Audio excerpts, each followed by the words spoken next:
بسم اللہ الرحمن الرحیم۔ السلام علیکم پیارے ناظرین، میرے چینل وائس آف خضر میں آپ کو خوش آمدید کہتی ہوں۔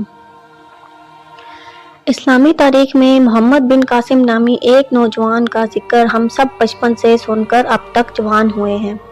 کہ کیسے 17 سال کا نوجوان کیسے اپنی مسلمان بہن کی مدد کی پکار سن کر آج موجودہ پاکستان کے سندھ، جہاں پر اس وقت پورے علاقے میں راجہ داہر کی حکومت تھی، اسے فتح کر کے مسلمان سنت کے اندر شامل کیا۔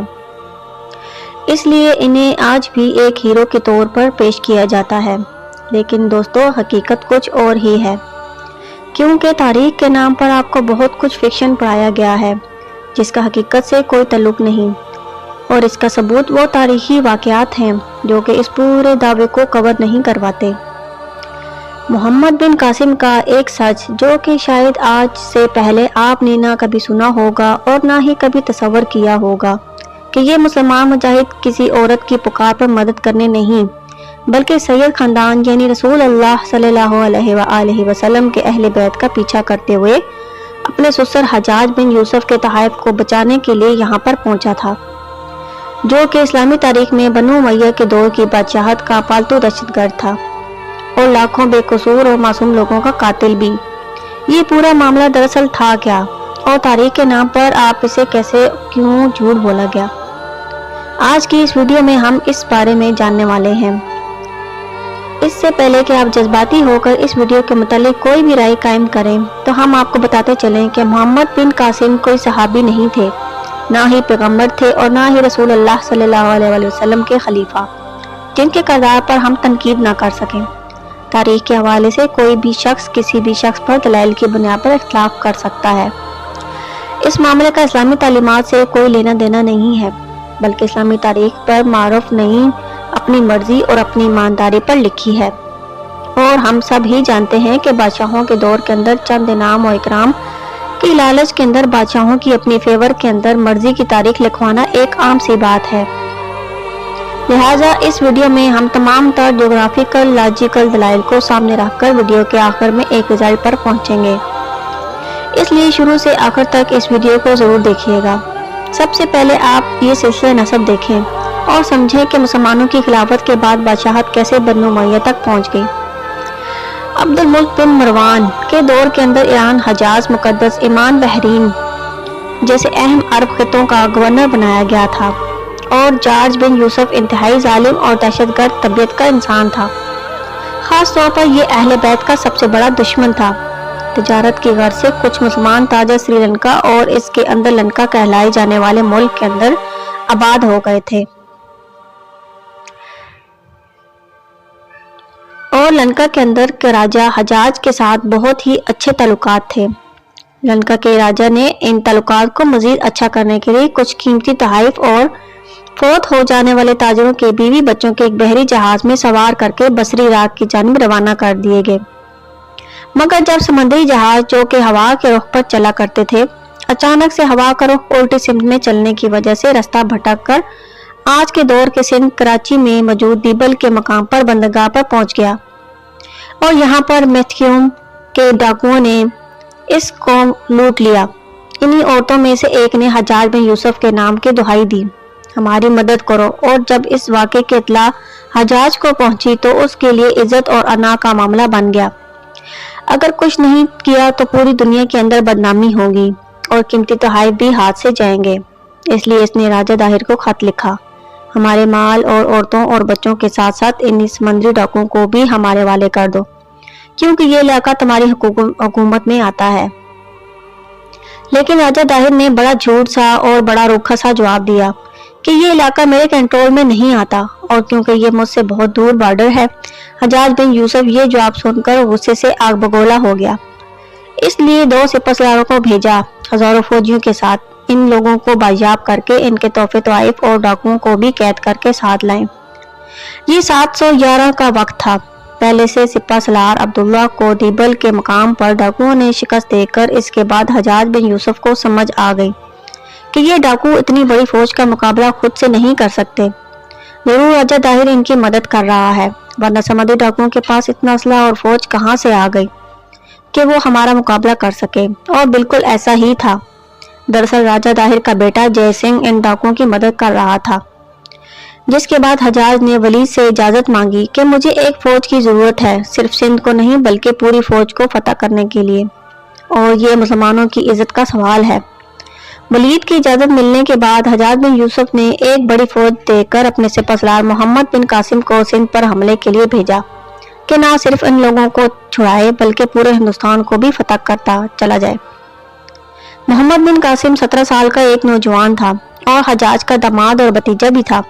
ये भी अहले बैत पर हजाज के हुक्म पर जुल्म करने वाले लोगों में बराबर का हिस्सेदार था। 711 में मोहम्मद बिन कासिम यहाँ से रवाना होकर 712 में दीबल के मकाम पर पहुंच गया और इसे फतह कर लिया, और इसके बाद एक एक करके इसने सिंध के तमाम इलाके फतह कर लिए और होता होता अहमदाबाद तक पहुंच गया, जो कि राजा दाहिर का मरकज था, जहां पर मोहम्मद बिन कासिम के खिलाफ राजा दाहिर इसका बेटा जय सिंह एक बड़ी फौज लेकर इसका इंतजार कर रहे थे। मगर इस जंग में राजा दाहिर को बड़ी बुरी तरह शिकस्त हो गई। अब मोहम्मद बिन कासिम बढ़ते बढ़ते आखिरकार मुल्तान तक पहुंच गया। पूरा सिंध और इसके आसपास का इलाका मुकम्मल तौर पर फतह हो गया था और 714 के दरमियानी टाइम के अंदर मोहम्मद बिन कासिम आगे बढ़ने वाला था कि अचानक से खबर मिली कि सुसर हजाज बिन यूसुफ की अचानक से कैंसर में मौत हो गई है, और यूं 714 के अंदर मोहम्मद बिन कासिम वापस ईरान आ गया ताकि इसके बाद दूसरी तैयारी करके वापस पूरे हिंदुस्तान को फतह कर सके, और तब तक फौज को रेस्ट भी मिलेगा। लेकिन इसे आए हुए अभी 6 माह ही गुजरे थे कि अचानक से हार्ट अटैक की वजह से वलीद का इंतकाल हो गया, जिसके बाद सलमान बादशाह बिन सलमान ने चुन चुन कर हजाज बिन यूसुफ के हर एक गवर्नर से सिपहसालार और वलीद लेकर हर एक कोने में फौज लेकर इस्लाम की सरहदों को फैलाने के लिए मुख्तलिफ बड़े बड़े बेआज़मों तक पहुंचे थे। इन सबको बुलवा कर कत्ल करवा दिया। मसलन अफ्रीका में गवर्नर मूसा बिन असीद और इसके सिपहसालार तारिक बिन ज़ियाद, जो कि अंदलस तक पहुंच गया था, इससे बुलवा कर कत्ल करवा दिया था। बहुत सा नसीर मदीने के अंदर भीख मांगने पर मजबूर कर दिया गया। हजाज बिन यूसुफ के सिपहसालार मोहम्मद बिन कासिम को कत्ल करके इसकी लाश पर घोड़े दौड़ाए गए, और दूसरा लश्कर झके समरकंद और बुखारा से होते हुए खतीबा से सिपहसालार की क़यादत में काशगर यानी जीनत तक पहुंच गया था, और कस्तंतीन में रोमन एम्पायर से लड़ने वाले सिपहसालार को बुलवा कर सलमान ने कत्ल करवा दिया। और यूं इस्लाम की सरहदें झंडे लगातार सिंध से फैल कर पूरे हिंदुस्तान तक, दूसरी तरफ चीन तक, तीसरी तरफ तुर्की और फिर यूरोप, और चौथी तरफ से पूरे अफ्रीका से होते हुए पुर्तगाल और आज के फ्रांस तक पहुंच गई थी। फिर अचानक से बढ़ना रुक गई, सब कुछ एकदम से रुक गया। तो उसकी वजह ये थी कि मरवान बिन हाकम ने एक बेटे का नाम था अब्दुल मुल्क, और उसके 4 बेटे वलीद, सलमान, यजीद और हशाम थे। अब्दुल मुल्क ने अपनी मौत से पहले ये तरतीब बना कर दी थी कि मेरे मरने के बाद पहले वलीद, फिर सलमान, फिर यजीद और फिर हशाम बादशाह बनेगा। लिहाजा अब्दुल मुल्क के बाद वलीद बादशाह बना और 10 साल तक बादशाह रहा। लेकिन आप जानते हैं कि बादशाहत के अंदर कुछ चापलूसी करने वाले, उल्टे मशवरे देने वाले वजीर जरूर होते हैं। इन्हीं लोगों के मशवरे में आकर वलीद ने अपनी जिंदगी के अंदर अपना अगला वली अहद अपने बेटे को यानी अगला बादशाह नामजद कर दिया। ये पहले से तयशुदा तरतीब अब्दुल मुल्क की वसीयत के खिलाफ था, लेकिन फिर भी इसने हर जगह से अपने बेटे की बैत लेना शुरू कर दी, और हर एक ने ये बैत कबूल भी कर ली। लेकिन सिर्फ एक बंदा इस पर डट गया कि नहीं, ये नाइंसाफी और अहद खिलाफी में इस बैत को नहीं मानना,